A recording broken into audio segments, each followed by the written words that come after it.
caught in the crossfire. It's caught in the. Hey, here we go. I told you I'd be here today. Y'all thought I was lying, but I don't play. We about to get into this. Let's go ahead and jump into the slate of things so you know what we about to do. Good do. What's a good do? Anyway, pull up. Boom, man. I used to be so beautiful, now look at me. My actions are unbeautiful, it's clear to see. Come on and step out of the cage, turn a chapter, turn the page. What's going down, fam? What it is, what it does, what it do. It's your boy T3 hitting you up, trying to get this conversation on. So, as promised, we're going to talk about Leave the World Behind. I have had a couple of conversations with quite a few people to discuss this movie. I don't know why folks are looking for my intake, especially since this is, you know what I'm saying, Afro Tuck Nation, Geek Town on the Get Down. So where do I start? Okay, let's start from the beginning, because this one is going to take probably a little bit longer than I normally do. So let's break this down. So let's start from the beginning. This movie is a movie with a message. This movie is a movie with a lot of symbolism and omens and things to come or be, or however you want to look at it, for this aspect. So you start the movie off with a husband and wife who are getting ready. Well, the wife has actually booked a trip to go go on a family trip to take everybody out to like a beach getaway house kind of a thing, out away from the city, to leave the world behind, them, because they are not really enjoying life as the way they should be enjoying life. And the wife wants to jump into this. It should be noted that every character in this movie represents something. The wife represents the Karens of the world. The husband represents those who are very pacifists. Let's see what happens. Let's wait until tomorrow kind of a thing. The owner of the cabin, he is the theorist, the thinker, the one that is kind of the person that knows the ins and outs of a little bit more knowledge than probably he should, but he does. The daughter of the owner of the cabin, she plays, I want to say the power to the people, the Black Power people. She represents those of that nature. The Hispanic woman that you will meet in this movie while watching this, that's on the side of the road, represents the immigrants that we are having, that are coming into our country and everything that's going on. The hillbilly, he represents those who are ready for war. Those are the people who are prepared for disaster to happen, because they always feel like any minute the government is going to explode, and that they are got to be ready, have the medicines, the food, the water, all these things lined up. So we're going to go and try to take this. I'm going to not take a lot on it, but we are going to talk about it. Like I said, the wife, and the kids. I'm sorry, I forget about the 2 kids. The boy represents the majority of the males and females in this world who are really just thinking of themselves, that are, pleasures of the world, just out there doing their thing. Like, I don't care what's happening. I just want to get mine in. You know what I'm saying? And the little girl represents society, where society is as a people, as a nation, as a world, as a planet, like where we're at on these things. And so these are the main pieces. So when you go in with that aspect, knowing these things about these people, it kind of opens your world up a little bit to what's going on in this movie. So they get to this house, this cabin, this place in the woods. That's like a getaway spot, not too far from the beach-like area. And they're like, let's go. Let's have some family time. Let's get together. Let's Let's do our thing. There's a pool in the back. There's the food's in the refrigerator. Okay, we're getting things going. There is now, I will tell you, there is nothing in this movie that is not of meaning. So everything has a meaning. Understand that. So everything stands and stems from something. There is an overshot of a field, like a lawn, like a roundabout. And it has this roundabout, and the grass is cut. But it's cut in a certain way. And it's cut in a manner, if you've seen the movie The Circle, that's where it's coming from. Because The Circle is a movie about how social media has really gotten out of control. So that's what that portion is. That portion is to discuss social media. Social media represents a lot of things that happens and going on in this country, in this world, on this planet. So social media has become a very large voice in what we do now. We rely on social media a lot more than we do the news nowadays. So that was that roundabout lawn circle thing what we're showing you and cutting that pattern. They go to the beach, and the little girl's like, wow, look at that ocean liner that's sitting out in the water. And like, oh, okay, yeah, cool. And they chilling, they having a good time, you know, put some lotion on the back, playing in water. And then the little girl says, wow, that ocean liner's getting closer. And mom and dad are like, you know, yeah, that's a big one. Like, yo, okay, this and so forth. Nobody's tripping. At a certain point, that ocean liner is so close, you're like, is it going to stop? And of course, the husband, being the pacifist, is like, it's going to stop. This is nothing's going to go wrong. Nothing's bad is going to happen. And it runs aground, literally runs aground onto the beach. Big ocean liner. Now, and I told you from the beginning, everything means something. The ocean liner, I'm pretty sure if you guys pay attention to the news, what the ocean liner represents, because it's an oil tanker.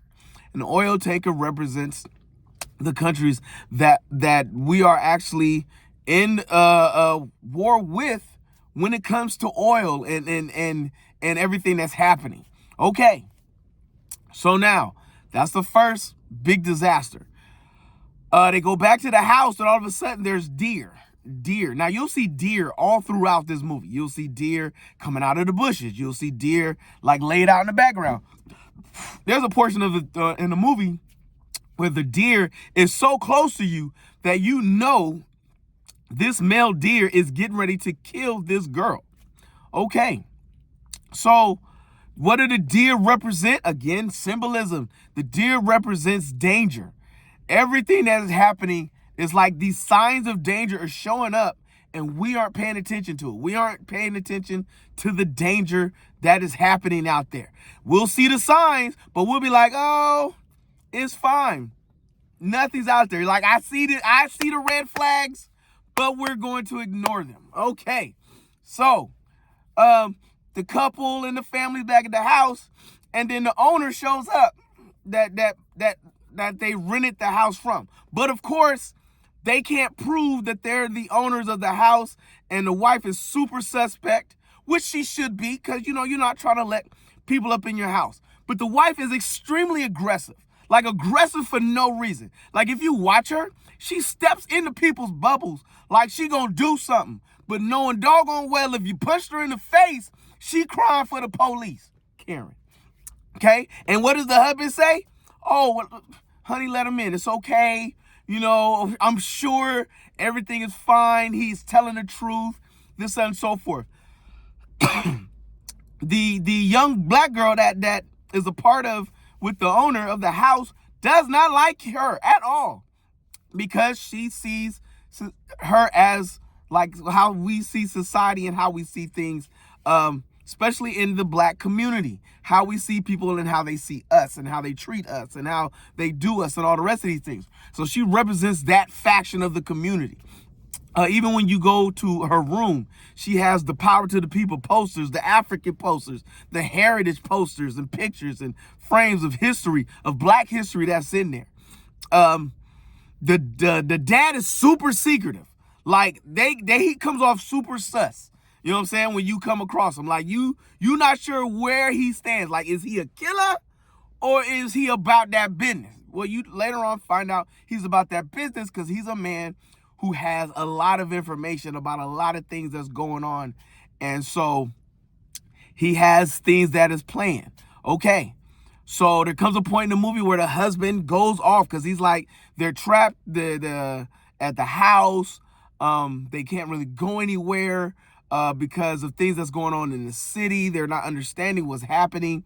All of a sudden, there's a sonic blast in the air to where people's ears are hurting. They're not understanding what's popping, what's going on.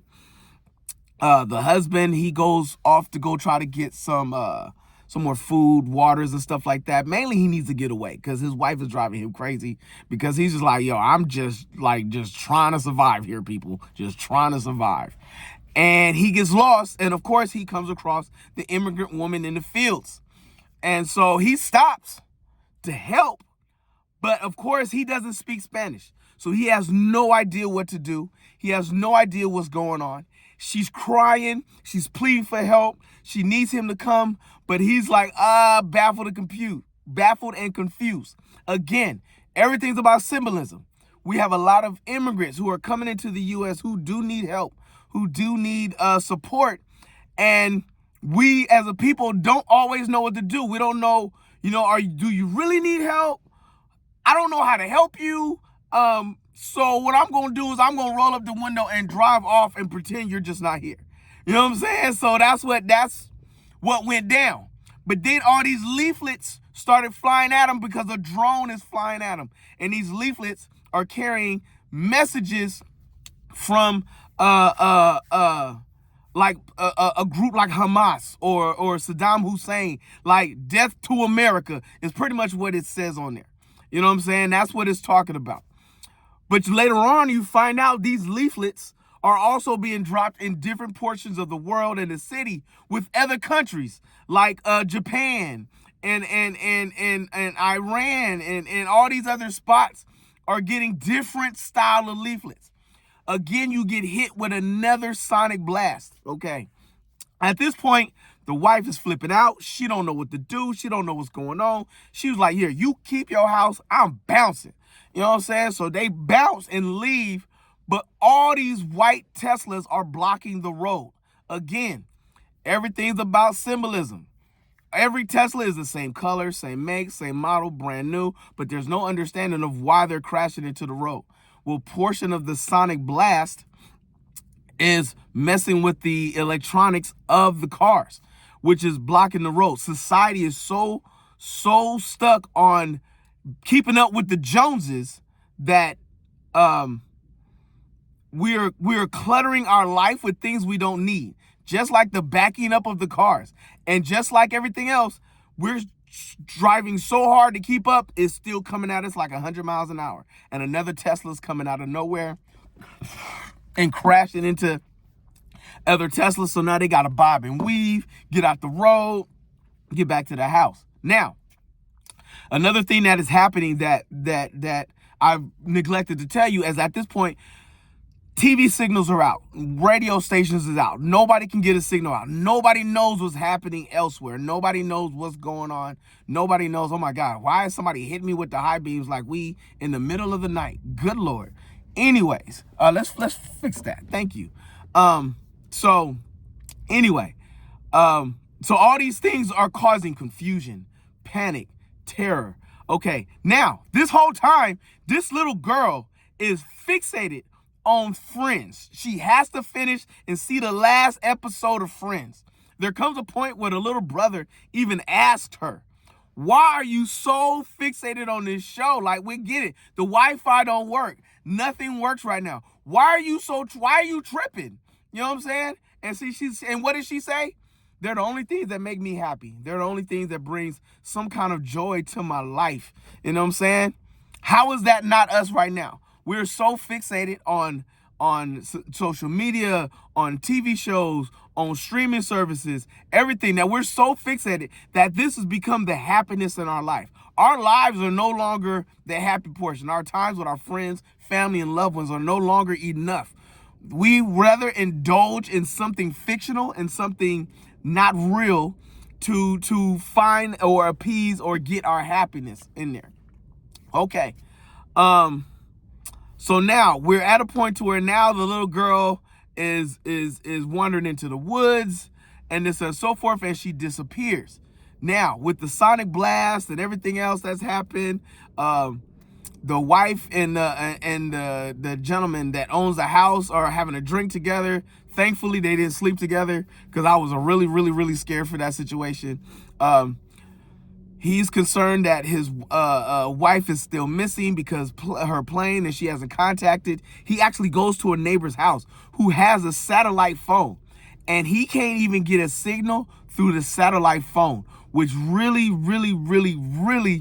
baffles him. Okay. Then he sees something in the distance, and he walks out to the end of the cliff where the beach falls off, and sees a destroyed airplane that has fallen out of the sky and bodies everywhere. And sure enough, another plane is coming in and crashes and just all over the place. Okay. So now we have a lot of things. At this point, this movie has become very confusing and has thrown a lot of information out at you, but we're not quite yet how to put all the puzzles of the pieces together. Okay. So he gets back. He's wet. He's trying to not worry his daughter. This so on and so forth. He tells the wife and the husband, yo, there's some things going down. And he starts to talk to them about situations that's going on in the government, which turns out that his special friend most likely is either the president of the United States or somebody in major power, you know what I'm saying, in the U.S. government.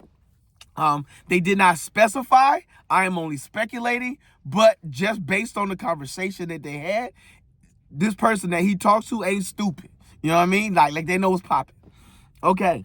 So with all that's happening, the deer, again, when we talk about the deer shows up and the deer was going to kill the girl, that's because the white woman, the Karen, and the young black girl, the Mo Power people, is together looking for her daughter, stuck in this little slaughterhouse thing that there's in the middle of the woods. And she is going off on this girl, and she's like, why are you yelling at me? Like, why are you coming at me right now? Like, I don't understand. Like, I get that you worried and you scared, but I'm scared too. My mother's missing, my father's gone, and you are going off on me too. This is the feud right here where we are, you know what I'm saying? Between everybody. People are coming at people. You don't know what this person's going through, and you don't know what this person's going through. But your aggression is not helping the situation. It's only making matters worse. Okay.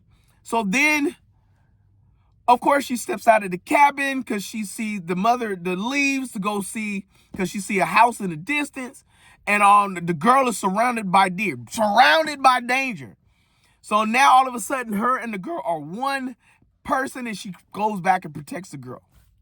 Okay. At this point, her brother has woken up, and his teeth is falling out. His teeth are just coming out like Skittles, patooey. You know what I'm saying? Like, this is all popping off. So the dad and the owner of the house go to the hillbilly to go find, because he's like, if anybody's prepared, it's this guy. Well, of course, this turns into a situation because he's like, you on my property. I'm here to protect me and mine. Like, you ain't ready. That's your fault. You should have thought about that when things started popping off, yada, yada, yada. Well, both of them pull out guns on each other. They ready to get it popping, you know what I'm saying? Bloods and Crips, you know what I'm saying? They about to get it going. And so,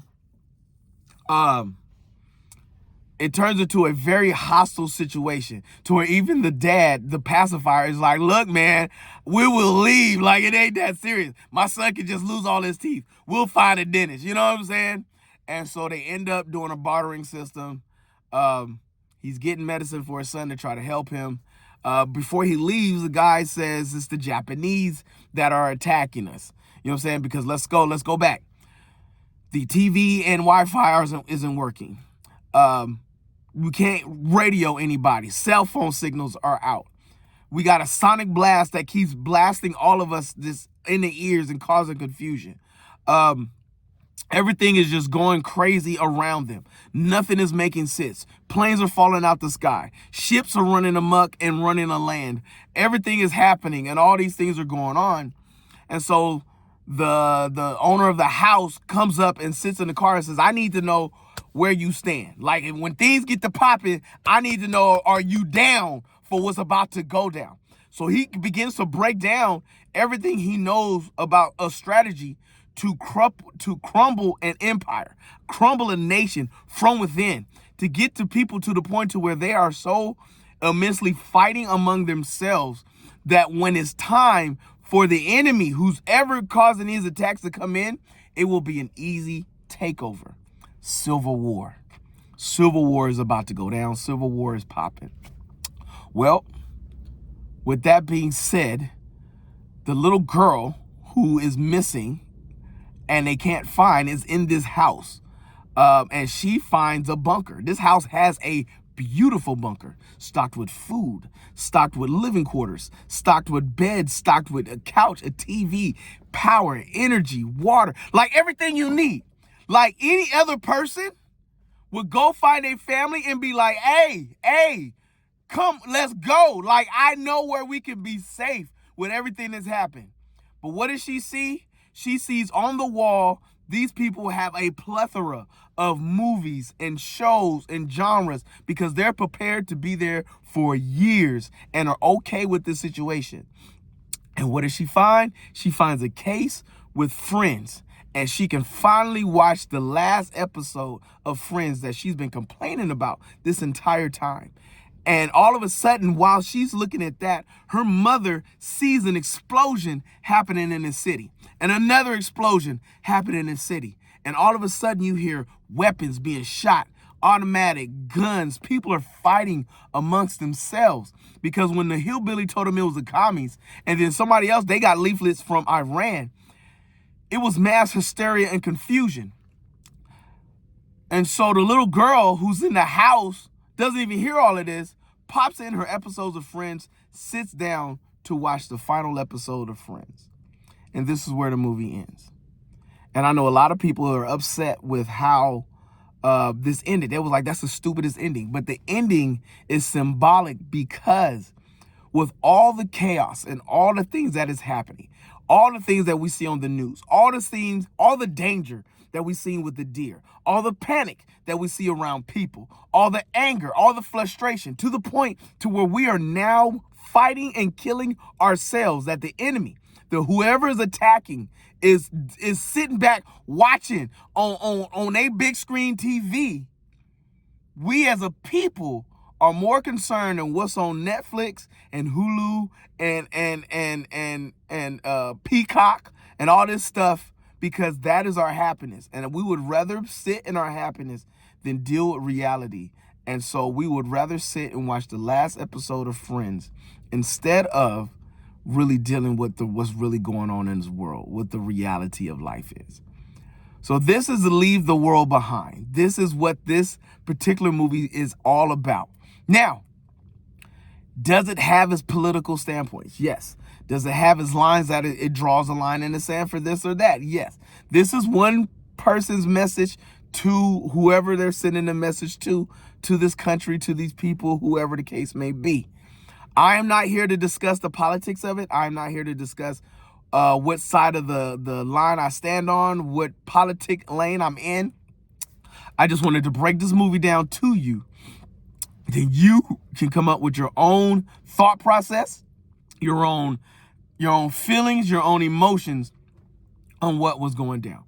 So with that in mind, tell me, talk to me. Tell me, what do you think? No politics, just your thoughts on the movie. What did you think of the movie? What was your comments? Drop your comments. Drop what you got to say below. So, yo, I'm waiting to see what this all brings about. You feel me?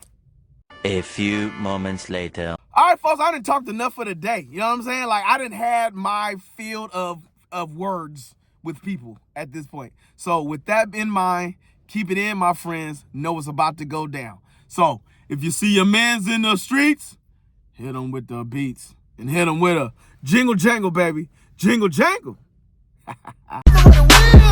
What?